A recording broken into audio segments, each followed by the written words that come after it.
আজকের ভিডিওতে আলোচনা করব ইএমআই নিয়ে। আপনি কি কোনো ইএমআই নিয়েছেন, অথবা আপনি কি কোনো প্রোডাক্ট ইএমআইয়ে কিনতে চাইছেন? তাহলে ভিডিওটি আপনার জন্য। তার কারণ আজকের ভিডিওতে সম্পূর্ণ আলোচনা করব ইএমআই নিয়ে। ইএমআই কেন নেবেন, ইএমআই কেন নেবেন না, ইএমআইয়ের কী কী সুবিধা অসুবিধা সম্পূর্ণ তুলে ধরব আজকের এই ভিডিওতে। তাই বিশেষভাবে অনুরোধ থাকবে আপনারা সম্পূর্ণ ভিডিওটি দেখুন, তাহলে ইএমআই নিয়ে আপনাদের আর কোনো চিন্তা সংশয় থাকবে বলে আমার মনে হয় না। মূল ভিডিওতে যাওয়ার আগে আপনাদের কাছে ছোট্ট একটি অনুরোধ, এখনও পর্যন্ত আমার এই চ্যানেলটিকে যারা সাবস্ক্রাইব করেননি তারা সাবস্ক্রাইব করে আমার এই চ্যানেলের সঙ্গে থাকবেন, এবং যারা এই চ্যানেলটি সাবস্ক্রাইব করে আমার সঙ্গে আছেন বা চ্যানেলের সঙ্গে আছেন তাদেরকে অসংখ্য অসংখ্য ধন্যবাদ। প্রথমেই আমাদের জানতে হবে ইএমআই কথার অর্থ কী। ইএমআই কথার অর্থ ইকুয়েটেড মান্থলি ইনস্টলমেন্ট, অর্থাৎ সোজা কথায় আমরা যদি বলি, আপনি কোনো জিনিস কিনেছেন, হয়তো সেই প্রোডাক্টটির দাম 70,000 টাকা, তো আপনি সেটাকে কিস্তিতে মাসে মাসে 10,000 টাকা হোক 8,000 টাকা হোক, যেটা যেমন আপনার সামর্থ্য তেমন কিস্তি করে আপনি মাসে মাসে শোধ করবেন। এটাই হচ্ছে ইএমআই, যদি সেটা জিরো ইন্টারেস্টে হয়। তাহলে আপনি যে মূল্যে জিনিসটা ক্রয় করেছেন সেই মূল্যই আপনাকে মাসে মাসে কিস্তিতে দিতে হবে। এখন প্রশ্ন আসে, আপনি কখন ইএমআই নেবেন আর কখন ইএমআই নেবেন না। ধরুন আপনার কোনো একটা প্রোডাক্ট এখন খুবই দরকার, আপনার হাতে নগদ টাকা নেই, কিন্তু সেই প্রোডাক্টটির দাম 70 থেকে 80,000 টাকা।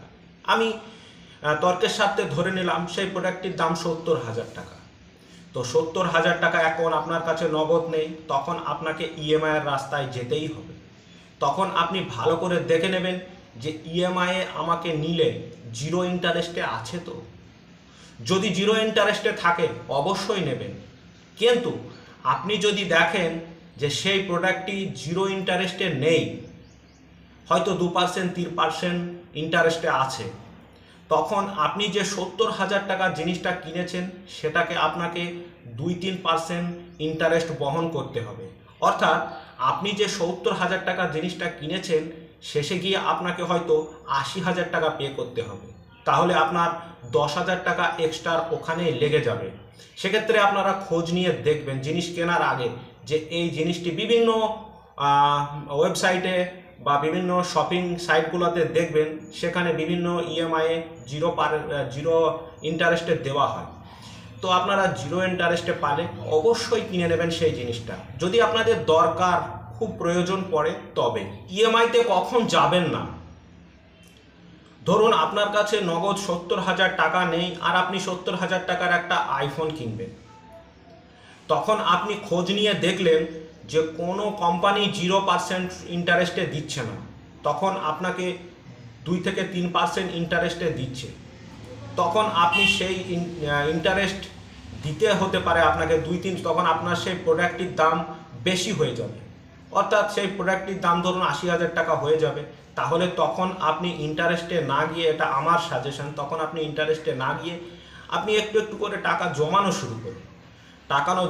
শুরু করে হয়তো সেটা আজকের পরিবর্তে 6 মাস পরে হবে, তবু সেটা নগদ টাকাতে কিনুন। তাহলে আপনি ওই যে এক্সট্রা 10,000 টাকা, ওই 10,000 টাকা থেকে অবশ্যই বেঁচে থাকতে পারবেন। এখন ইএমআইয়ের সুবিধা এবং অসুবিধা। তো প্রথমে ইএমআইয়ের সুবিধাগুলো কি কি? সুবিধা একটাই যে আপনাকে একবারে সেই টাকাগুলো পে করতে হচ্ছে না। অর্থাৎ আপনি ধরুন কোনো 70,000 টাকার জিনিস কিনেছেন, সেটাকে একবারে আপনাকে দিতে হবে না, সেটা আপনি কিস্তির মাধ্যমে দিতে হবে, এটা একটা সুবিধা। এবার ধরুন আপনি ক্রেডিট কার্ডের মাধ্যমে কোনো জিনিস কিনেছেন, ক্রেডিট কার্ডের মাধ্যমেও বহু জিনিস কেনা যায়। যাদের কাছে ক্রেডিট কার্ড আছে, ক্রেডিট কার্ডের একটা লিমিট থাকে, সে বিষয়ে পরে আমি আসছি। তো আপনি ক্রেডিট কার্ড নিয়ে একটা কোনো আইফোন কিনেছেন, তো যখনই আপনি ক্রেডিট কার্ড নিয়ে আইফোনটা কিনেছেন তখনই আপনার ক্রেডিট কার্ড থেকে 70,000 টাকা চলে গেল। তো মাসের শেষে আপনার ব্যাংক কিন্তু আপনাকে শুনবে না, আপনার ক্রেডিট কার্ডের সেই 70,000 টাকাই আপনাকে দিতে হবে ব্যাংকে। তো মাসের শেষে যদি আপনি 70,000 টাকা সেই ক্রেডিট কার্ডে পে না করেন, অর্থাৎ ক্রেডিট কার্ড থেকে আপনার টাকাটা গেছে সেই ক্রেডিট কার্ডে যদি পে না করেন, তাহলে ক্রেডিট কার্ডের জন্য একটা মোটা টাকা জরিমানা আপনাকে দিতে হবে। তো সেক্ষেত্রে ক্রেডিট কার্ডে না গিয়ে আপনারা যদি 0% সুদে পান অবশ্যই কিনবেন। ইএমআই এর সবথেকে বড় অসুবিধা হচ্ছে যদি আপনি কোনো পার্সেন্টেজ সুদে ইএমআই নেন, অর্থাৎ 1, 2, 3% যেটাই হোক, সেই পার্সেন্টেজ সুদে যদি আপনি ইএমআই নেন, সেক্ষেত্রে আপনার খুব বড় অসুবিধা, কারণ আপনাকে একটা মোটা অঙ্ক সুদ দিতে হবে। এবং আপনি যখন কোনো ইএমআই নিয়েছেন, তো সেটাকে আপনাকে মাসে মাসে তো পে করতেই হবে, কারণ মাসে মাসে যদি পে না করেন, অর্থাৎ মাসের হয়তো 2 তারিখ, 3 তারিখ, 4 তারিখ যেটাই হোক, সেটা একটা ফিক্সড আপনার নির্ধারিত থাকবে যে এই মাসের 1 তারিখে কিংবা 2 তারিখে আপনাকে হয়তো 70,000 টাকা নিয়েছেন, সেখানে 10,000 টাকা মাসের 1, 2 তারিখ আপনাকে পে করতে হবে। তো সেক্ষেত্রে আপনার যদি কোনো কারণবশত, ভুলবশত যদি মনে না থাকে যে এই মাসে আমার কিস্তি আছে অর্থাৎ ব্যাংকে আপনার পর্যাপ্ত ব্যালেন্স নেই, তো যদি আপনি একবার একটা কিস্তি মিস হয়, তো সেক্ষেত্রে আপনাকে জরিমানা সহ কোম্পানি এবং ব্যাংক দু ক্ষেত্রেই আপনাকে চার্জ করবে। এখনকার রুলস বলছি, দু ক্ষেত্রেই আপনাকে চার্জ করবে। ব্যাংক এক ক্ষেত্রে চার্জ করবে এবং কোম্পানিও এক ক্ষেত্রে চার্জ করবে। তো সেক্ষেত্রে একটা মোটা টাকা আপনাকে জরিমানা দিতে হবে। তাই ইএমআইয়ে গেলে আপনাকে অবশ্যই মনে রাখতে হবে যে মাসে আমার এই ডেটে আমার ইএমআইয়ের কিস্তি আছে, আমাকে ব্যাংকের একটা নির্দিষ্ট ব্যালেন্স বা যত টাকার আমার ইএমআই, তত টাকা ব্যাংকে আমাকে রাখতেই হবে। এখন ইএমআই কারা নিতে পারবেন আর কারা নিতে পারবেন না, তো সে বিষয়ে একটু জানা যাক। যদি আপনার কাছে ক্রেডিট কার্ড থাকে, আপনি অবশ্যই ইএমআই নিতে পারবেন, কিন্তু আপনার কাছে যদি ডেবিট কার্ড থাকে, তাহলে আপনি ইএমআই নিতে পারবেন না, বা বিভিন্ন কোম্পানি ডেবিট কার্ডে ইএমআই দেওয়া হয় না। তো সেক্ষেত্রে ইএমআই নিতে গেলে আপনার ক্রেডিট কার্ড থাকা আবশ্যিক।